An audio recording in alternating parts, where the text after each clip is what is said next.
how to turn on or off flash for call in your Tecno Spark Go 1S mobile phone. And okay guys, here in your mobile phone, go to settings. In settings, here you can see this SIM and network settings. Okay, you can tap this.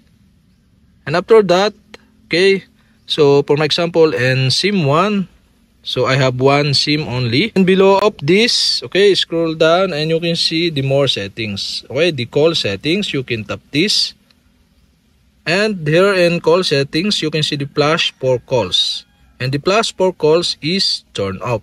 So if you want to turn on this, okay, you'll have to do switch on the switch button on the right side. And if this turn on, flash will alert continuously when locked.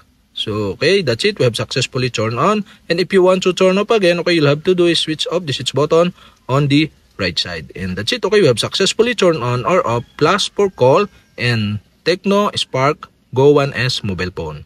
And okay guys, if you have a question, kindly comment below. And don't forget to hit the subscribe button and the bell to notify you if I have new video. Okay, thanks for watching.